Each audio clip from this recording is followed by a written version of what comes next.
Hello everyone, I'm going to cover chapter 9, which includes part 1 and part 2. So this week I only released part 1, and next week I'm releasing the second part of the chapter.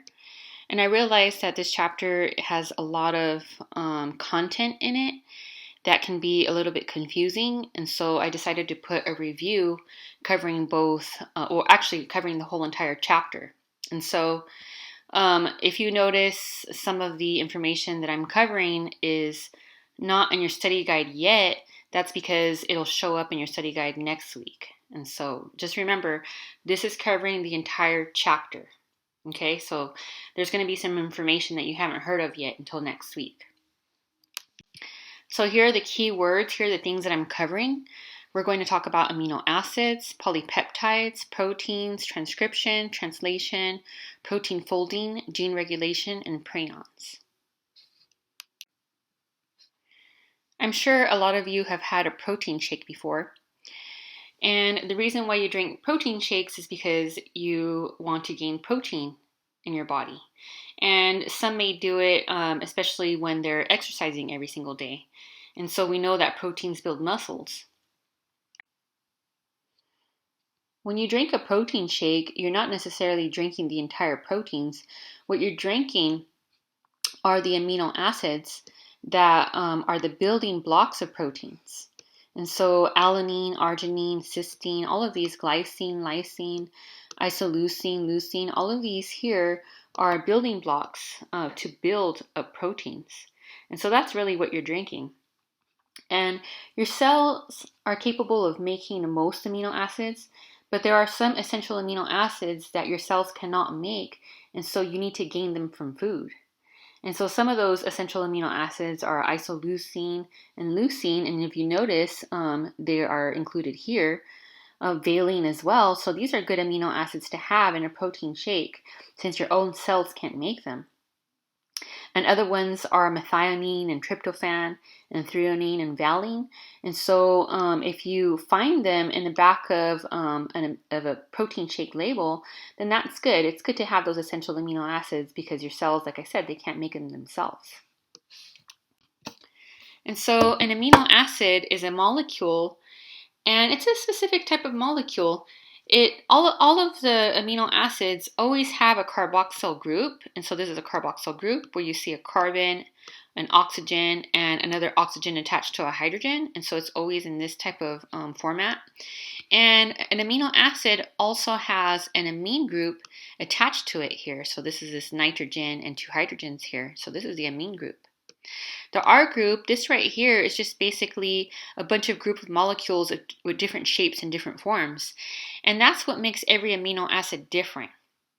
But this right here, the amine group, the carbon in the center, and this hydrogen here, and this carboxyl group is always the same in all the amino acids. And what's different basically is the R group. Now, does anybody out there know how many amino acids are there? Like how many different types? If you said 20, you are correct. And I don't need you to memorize every single amino acid, but if you look closely, you'll notice that, different types of amino acids have different R groups in it. Like this one right here has a carbon cyclic molecule, right? And some of them have two cyclic carbon molecules. And so each one has a different R group, except that the amine group and the carboxylic group, see here's a carboxylic group and the amine group, are always the same. Now we said that the amino acids are the building blocks of proteins. And so once amino acids are basically fused together by peptide bonds, then a polypeptide, so it's called peptide here, but this is a polypeptide, so a polypeptide is formed. A polypeptide doesn't become a protein until the protein is folded. It has to be in its correct three-dimensional shape in order for it to become a functional protein.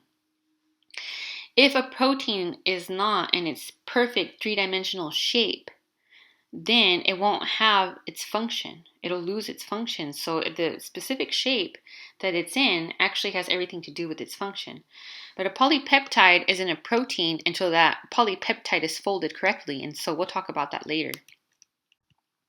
And so why are proteins so important? Well, proteins are the building blocks of pretty much everything that your body is made up of. And so proteins are basically hormonal. They can be used as hormones, like insulin is an example. They are used in your immune system, creating antibodies. You see them in your cells, like hemoglobin. They're also structural, for example, like your hair is made up of proteins, your nail is made up of proteins.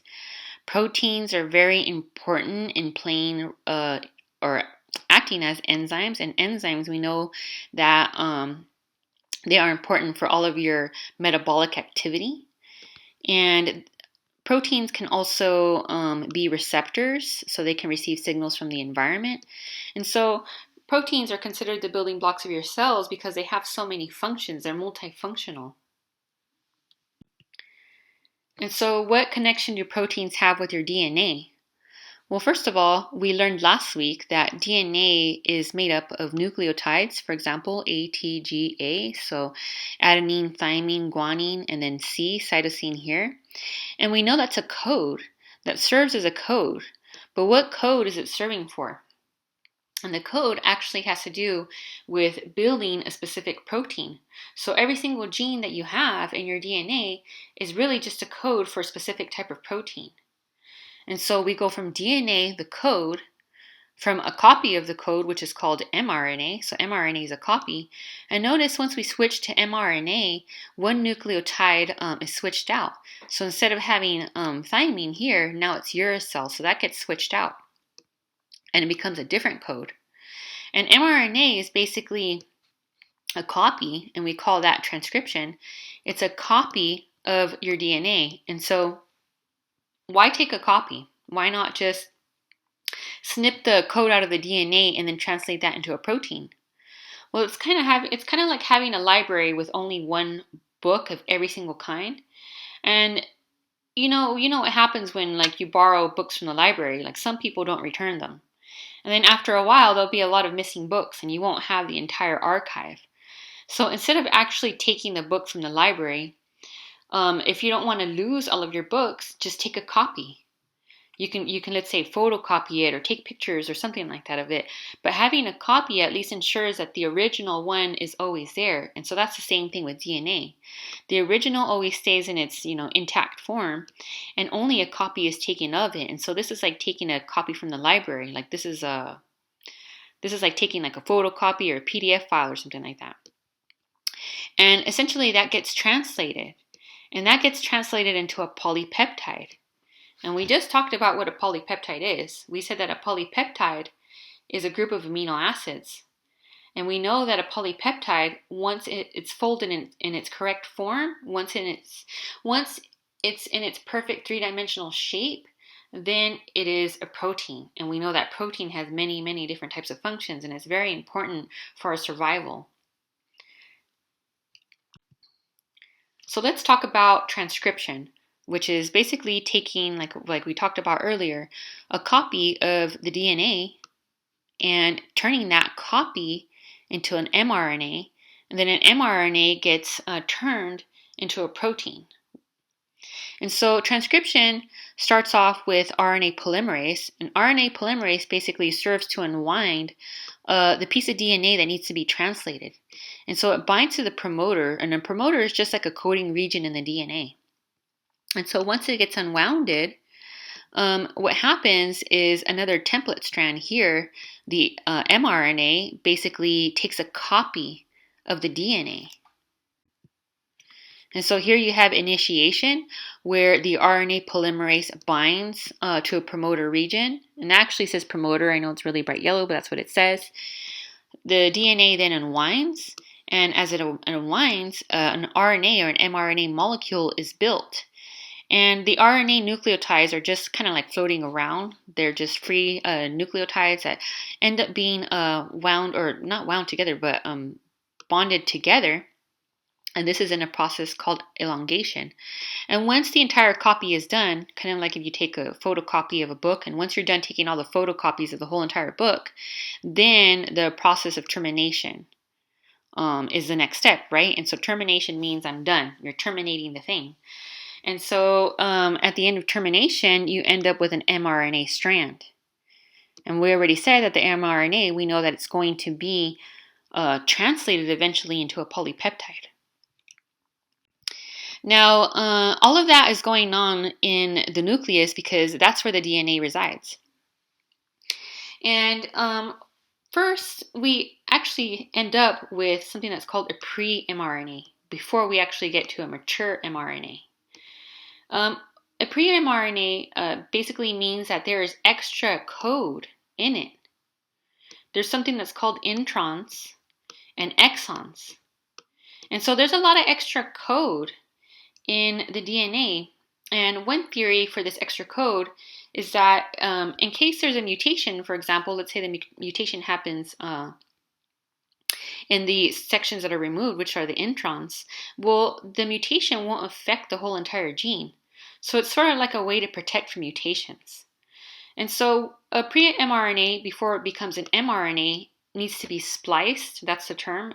It's called splicing. So splicing means removing the introns. And what's interesting about splicing is that the mRNA can be chopped up in different ways to make different types of proteins. So even though you have just one gene, and that gene is specific for a protein, depending on how it's spliced, it can actually make different variants. And so anyway, the splicing here basically removes the introns. So you notice they're no longer present in the mature mRNA. And now this mature mRNA, once it has its poly A tail here, that basically prevents the mRNA from being degraded, like by enzymes, because if enzymes find it and they see it unprotected, this is like a protection thing. It'll chop it up. An enzyme will chop it up. And so this mature mRNA is now protected with a GCAP and a poly A tail, and now ready to exit the nucleus so that it can be translated in the cytosol. All right, transcription and translation. So where does transcription take place? And where does translation take place?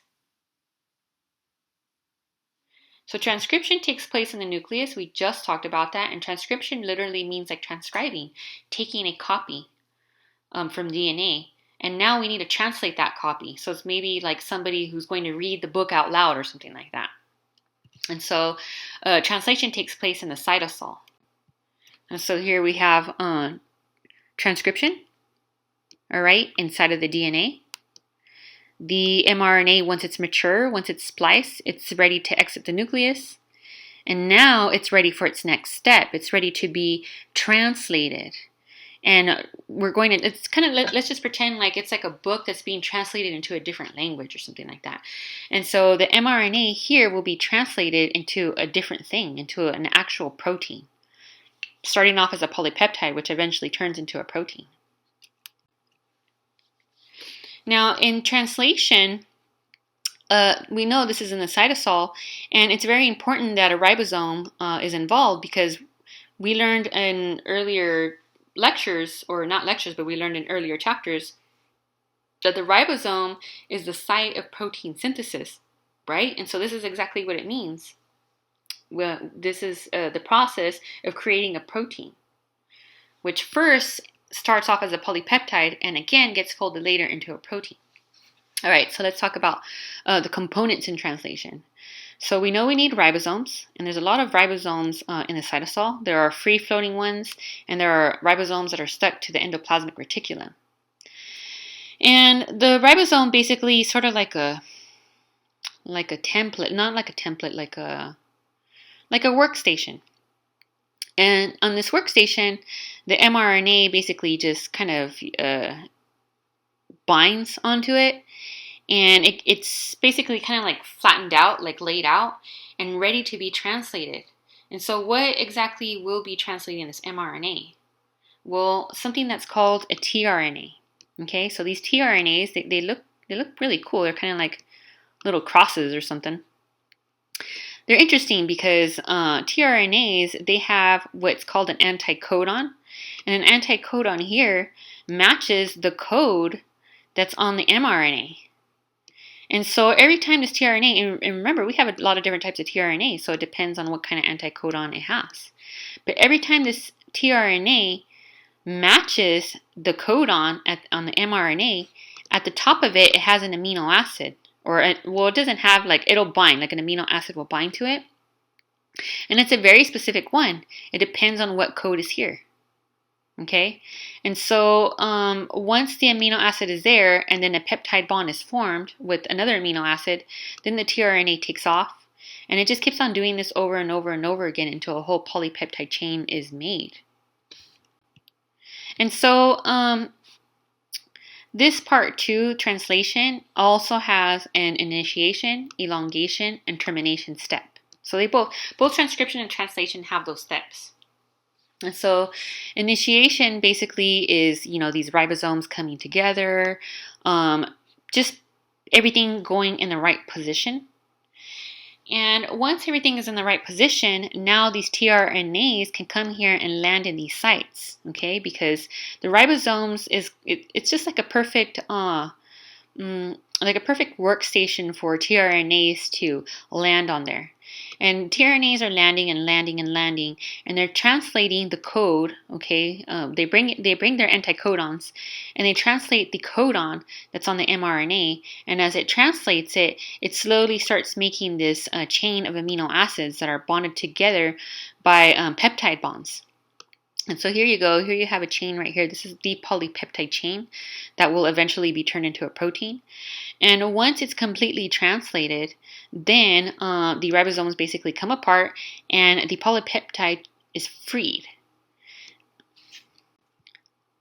So let's go back really quick and think about these codes here.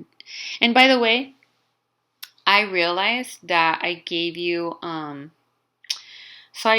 codon template on your study guide, but it's not the right codon template, and I really apologize about that. So I fixed it. I deleted it and I fixed it.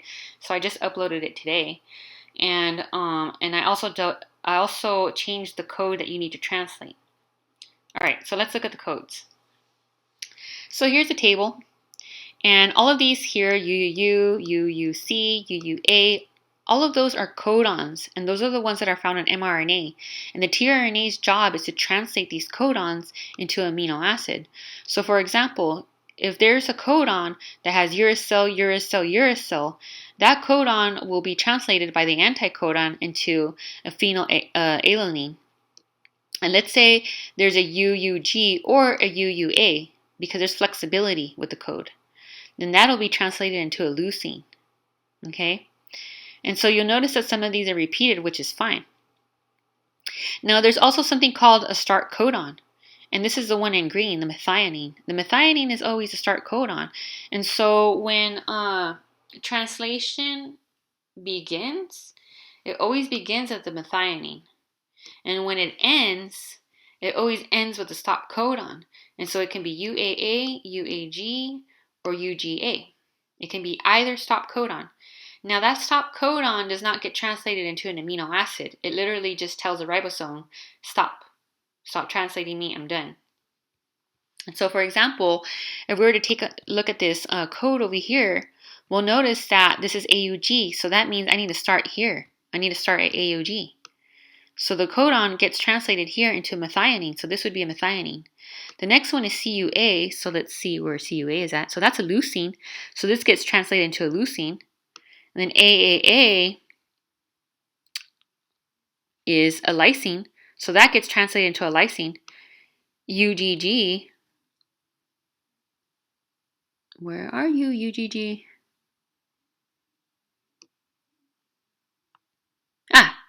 It's a tryptophan, okay. UAC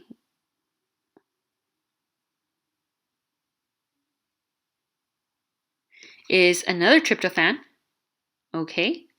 And UAA, let's look at UAA. That's stop. So that means that when I'm translating all of these amino acids, and this one says stop, I stop here. I don't translate this one and I don't translate that one. That's irrelevant. These two no longer count. Okay, so when you're translating, you start here, okay? You stop at the UAA. Why? Because this one right here was a stop, right? And that means that this is no longer translated and this is no longer translated. So you only have an amino acid here, you have one here, you have one here, here, here, and this one does not get translated. So that means that you have 1, 2, 3, 5 amino acids only. Okay. All right, let's move on. So now once that chain is translated, we already said that the first thing that comes out of this is,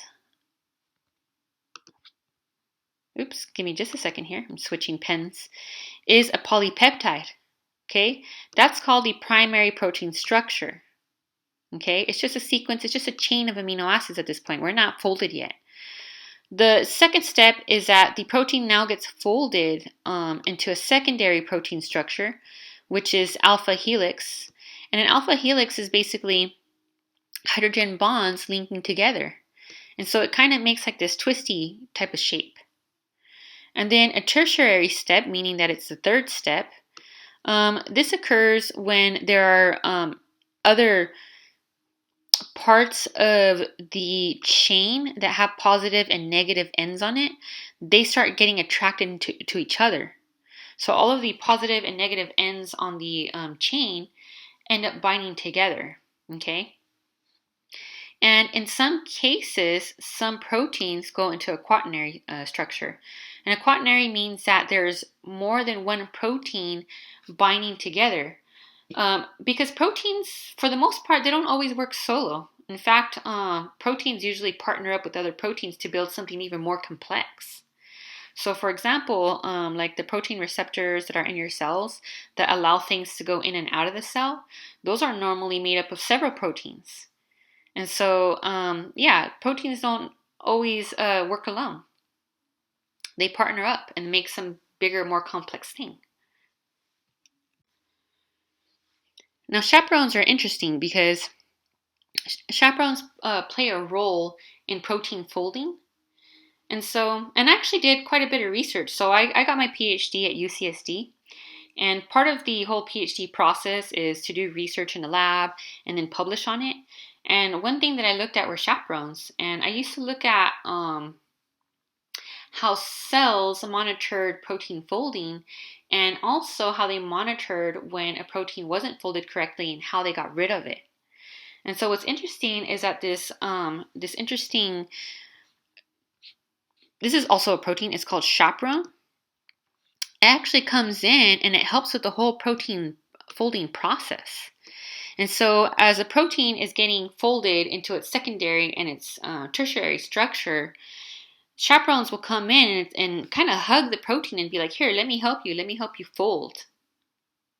So it's really neat that our cells have that ability.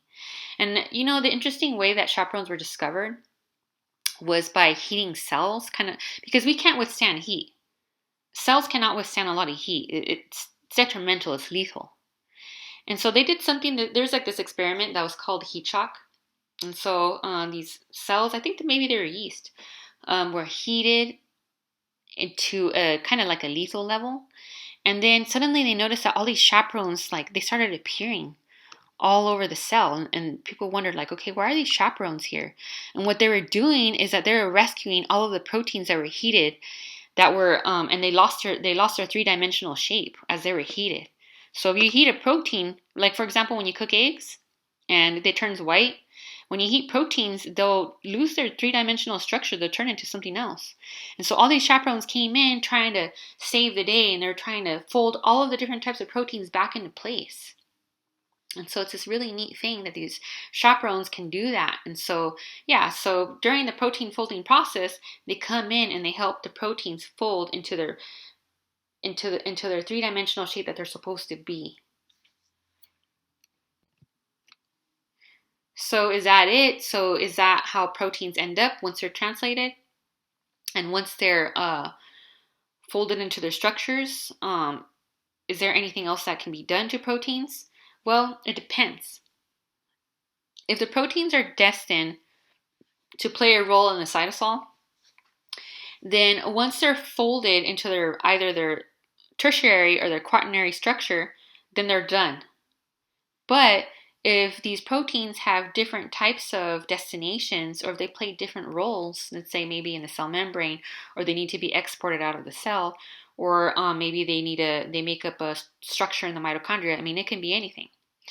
Sometimes some proteins need even more modification.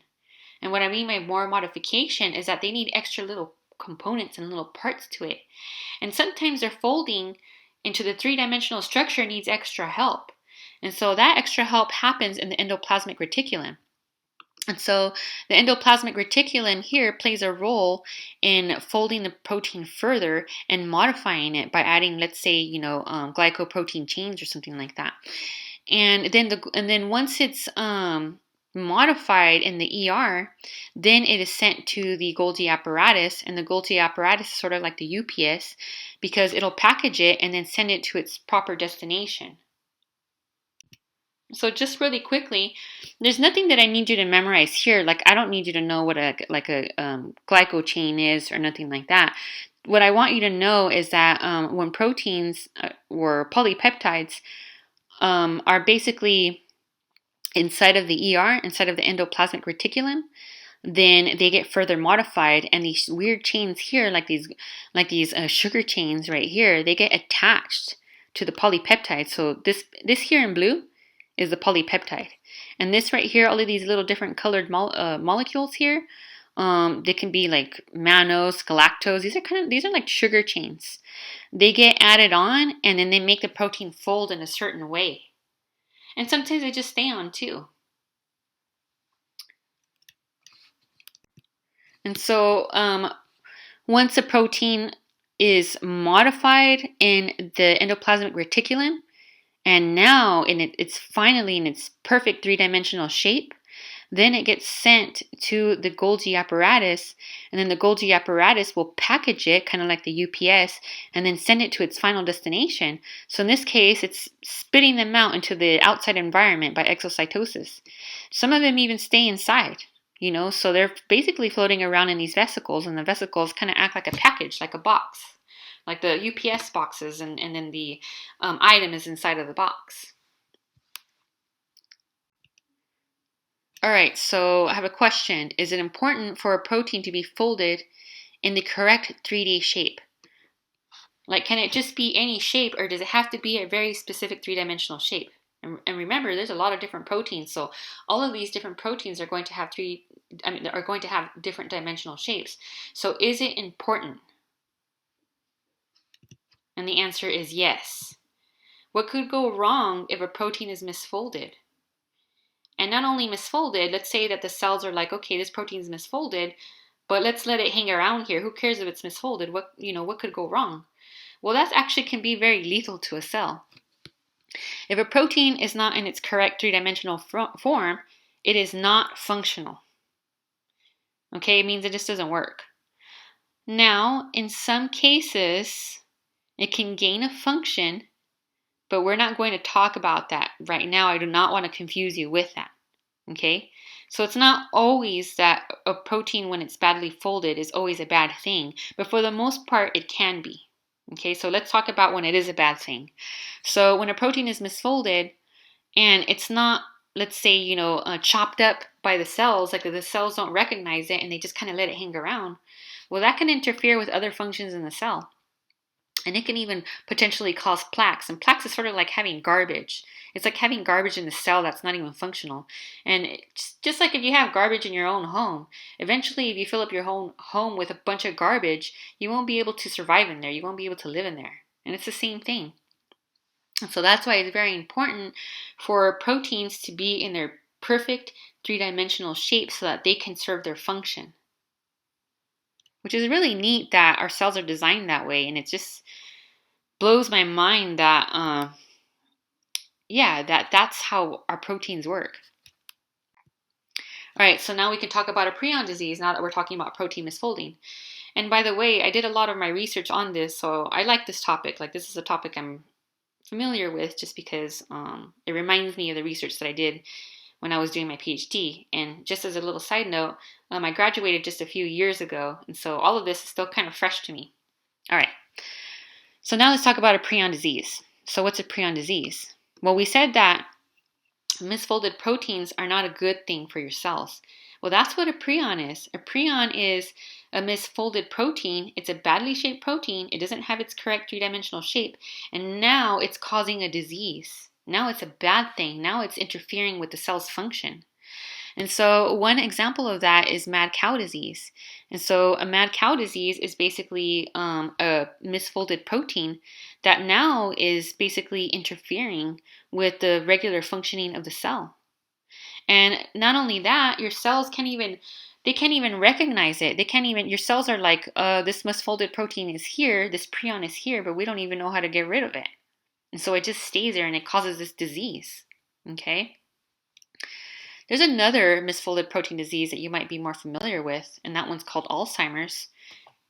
And Alzheimer's is also the inability of your neurons, so this is your brain cells, to basically get rid of this badly folded protein. So here you have a badly folded protein hanging out in your neurons like garbage, and after a while, they just start aggregating, and aggregating means that they start just building up. They kind of build up and stick together, and it's like having a whole bunch of garbage in your house. All that garbage is not serving a purpose. It's toxic. It's bad for you. You don't want that in your home. And that's what's going on in a neuron. You have all of these misfolded proteins. They have no destination. They have no function. They're just hanging out like garbage. And after a while, they start building up these plaques. And these plaques start interfering with the normal cell functioning.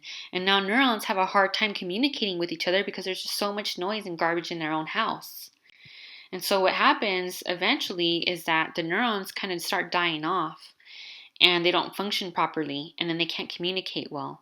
And so some of the side effects of Alzheimer's is, poor memory and inability to do normal functioning.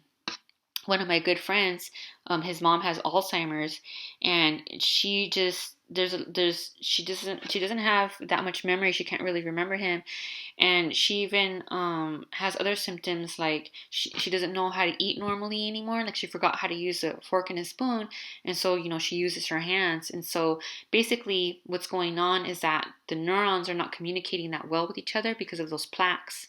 And since they're not communicating, it's very hard for signals to be translated. And so it's sad, sad the side effects. And hopefully with more and more research on this, we'll be able to treat it one day. We'll be able to eliminate those bad plaques that are in neurons and then restore normal neuronal functioning. All right, so here's a question for you. How is a gene connected to a protein? What connection does a gene have to a protein? And this is actually a very, very easy question. And at this point, you should know exactly the answer. Well, we know a gene is encoded in your DNA, and a gene codes for a protein.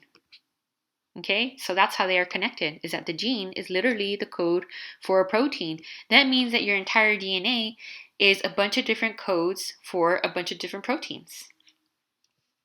And we have about 20,000 genes. But although you have 20,000 genes, it doesn't mean that you only have 20,000 proteins.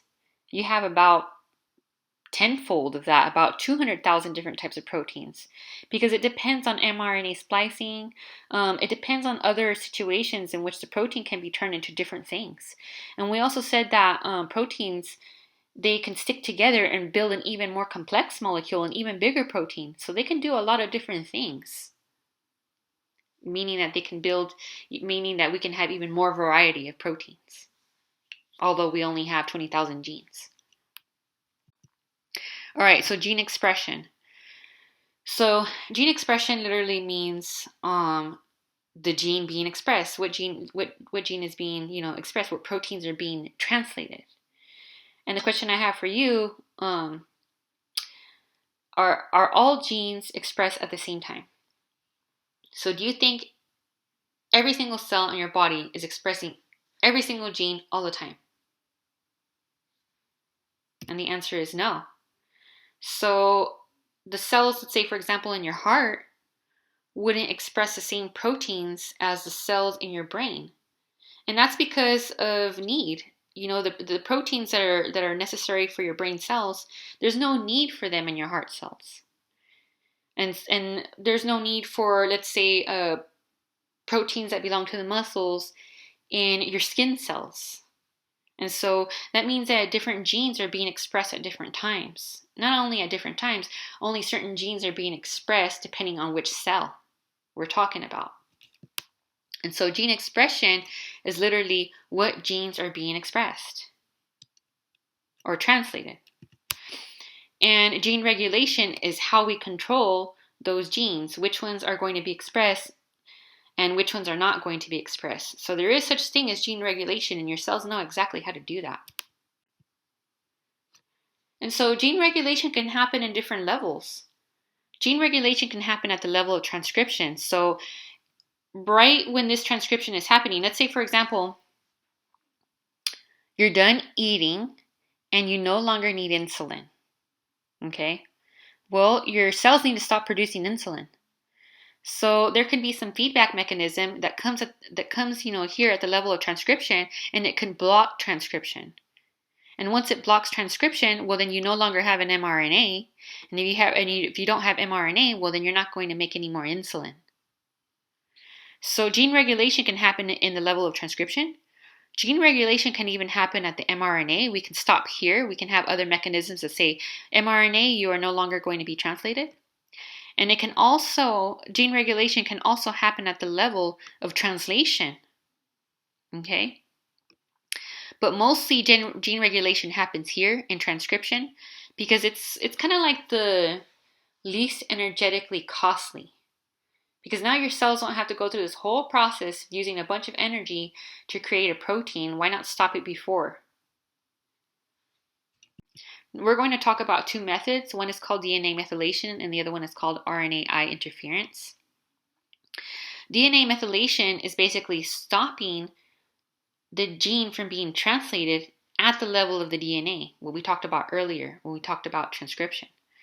And so what's neat is that, and what we talked about before, is that your DNA is very tightly coiled. So this right here represents a coiling. It's very tightly coiled with histones. And why would the DNA be coiled? Well, if it's coiled, you're just compacting it. You're reducing space. And supposedly, see, I've read a lot of different explanations on how long our DNA is. Some say, oh, if you were to unwind the DNA, it can reach all the way to the sun. And can you imagine, that's a really, really, really long strand, right? But if you tightly coiled it with these histones, now they fit in the nucleus. Another thing that happens though when DNA is so tightly coiled is that the gene can't be expressed. The gene is sort of blocked in this tightly coiled situation. And so one way to unblock it is to acetylate, what we call acetylate. It's just like a little molecule. Acetylate histones to uncoil them. And once you uncoiled it, okay, now you can transcribe the gene. But let's say you do not want the gene to be transcribed. You want to regulate that gene. You want to keep it from being transcribed. Well, what the cells do, which is really interesting, is they do this process of methylation. And methylation is this CH3 chain that you see here. So it's a carbon and 3 hydrogens. They're just simply attached to the DNA itself. And that prevents RNA polymerase from binding and transcribing it. And it's just an interesting and neat process. So this is what we call the gene being switched off. So if the DNA is methylated, RNA polymerase cannot bind, and therefore it cannot translate that. It cannot translate that piece of DNA into an mRNA. Another way is RNA interference, And this is when the mRNA has already been made. Okay, so we're past transcription. Now we're now we're at mRNA. And what's neat, and it's actually pretty cool, RNA I interference, because researchers, what they do is that they use this, they take advantage of this, and they do all kinds of research, and they can stop proteins from being translated. And once you stop them from being translated, you can figure out what their function is. You can manipulate how much protein is being translated. It's really cool. It's something that has been discovered recently, and it's used for research. But in this case, your cells do this. And so an RNA is basically made. It's called a double-stranded RNA. And then this weird enzyme called dicer, like it looks like a Pac-Man, will split up the double-stranded RNA into a little small RNA. So this is called short interference RNA. And that little small RNA then gets bounded to another weird protein called argonate. And then once it's bounded, it's basically, now it's protected from being degraded. Because if it's not protected, if it's not bound to this weird protein called argonate, your enzymes in your cells will just chop it up. And so now here, this is a protected version. Interestingly, is that this short RNA strand, okay, this is RNA interference. The short RNA strand happens to have a similar sequence to the mRNA that needs to be shut down. And so this small RNA strand here binds to the mRNA and blocks it. Because if it binds to it, well, now it can't just attach to the ribosome. Or let's say the ribosome is translating, and then it encounters this, it's blocked. So that's how RNAi interference works. It basically blocks the mRNA from being translated. And in some cases, it even chops the mRNA in half. And if it chops it, well, you wouldn't even end up with the correct protein. All right. So that is the end of the entire chapter 9. I covered most of the most important concepts. And I just wanted to tell you one little quick fun fact, maybe just to help you understand all of this stuff. But I don't know if you know that the COVID-19 vaccine is actually an mRNA vaccine. Now, mRNA vaccines are not popular because, first of all, mRNA is very unstable. And even just storing this COVID vaccine, it needs to be stored in really, really, really cold temperatures. Like, correct me if I'm wrong, but it's something like minus 80 degrees Celsius. But I have to double check that. But I know it needs to be stored in very, very cold temperatures. And if it's not, well, it's so vulnerable. This mRNA can be easily destroyed. Okay? But why did they decide to use mRNA? Well, from what we just learned, we know that ribosomes can translate that, right? We know that mRNA gets translated into a protein. And so basically the mRNA vaccine is a code.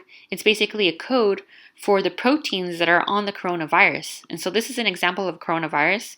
And a coronavirus is like a general name for a class of viruses that looks supposedly like a crown, because corona in Spanish means crown. And the crown are all of these spikes on the virus. And so this mRNA vaccine encodes, it has the code for these protein spikes. And so the idea is that this mRNA will enter our cells, it'll get translated, and once it's translated, it'll be translated into these protein spikes. And then your immune system will go like, hey, that protein spike is not our protein. It's not supposed to be here. And then the theory is that it builds antibodies against it. So let's say your immune system now is trained with this mRNA vaccine. Once you actually, let's say you contracted the virus later, well, your immune system is already trained. So your immune system will recognize immediately the proteins that are outside of the coronavirus, and it'll know this is a foreigner. This cannot be here. And by the way, the reason why the coronavirus is so successful, the reason why it has been detrimental to us and why it's considered, a bad thing for us, is because your immune system has a really hard time recognizing it. It has a really hard time recognizing the virus. And once it finally recognizes like, hey, this virus shouldn't be here, it's kind of too late. because the virus has already stuck, like it's already bounded to important tissues, like for example, your lungs. And then your immune system, once it sees that this virus is bounded to your lungs, it's like, oh, let's get rid of this virus. But then it starts attacking your own lung cells, and that's not good. And that's why you get those symptoms of coughing and stuff like that. But anyway, that's just a side note. I'm not planning on, testing you on this last slide here, but I just wanted to, help you put the concepts together that we just learned. And now you know how COVID-19 vaccines work.